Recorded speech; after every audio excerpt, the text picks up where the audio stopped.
बघा 65 दिवस झाले तरी ज्याच्यावर गुन्हा दाखल झालेले आहेत त्याच्यातला एक गुन्हेगार आणखीही फरार आहे, ज्याला की 65-70 दिवस झाले तरी तो आज की अटक होत नाहीये।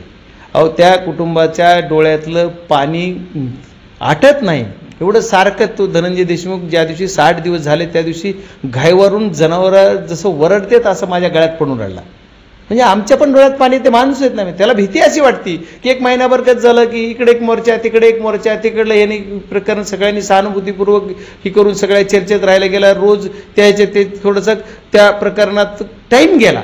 ज्यावेळेस हिचं मासिक आलं त्याच्या दुसऱ्या दिवशी 60 दिवस झाले त्या दिवशी त्याला म्हणजे काय करावं। आज त्याची परिस्थिती अशी आहे की त्याच्या घराची, आज मुलगी ज्यावेळेस 12वीला चालली त्याची काय हाल होती परीक्षेला जाताना, तशी परिस्थिती त्या घराची झालेली, तीच परिस्थिती गावाची त्यांचे प्रेम करणाऱ्या सर्वांची आहे।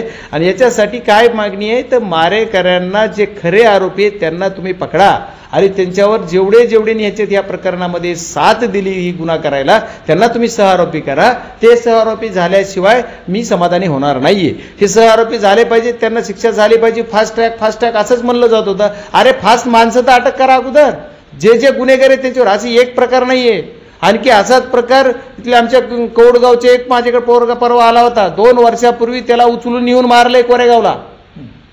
असा प्रकार आहे, त्याला पर जनावरासारखं मारलाय।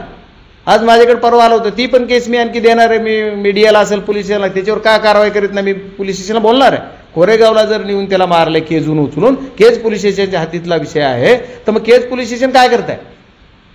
हा पण प्रकार बरेच प्रकार आहेत। परवा आणखी तुम्हाला आणखी मी जाताना बोललो तर एक शेतकऱ्याला धमकावलंय, त्याची व्हिडिओ कॅसेट माझ्याकडे आहे। परत एवढं करून सुद्धा थांबत नाहीत।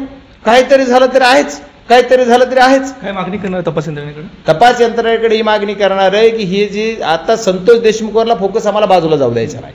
संतोष देशमुखच्या खुनाशी, मर्डरशी जे कोणी संबंध ज्यांचा आला त्या सर्वांना तुम्ही सहआरोपी करा आणि त्यांच्यावर केस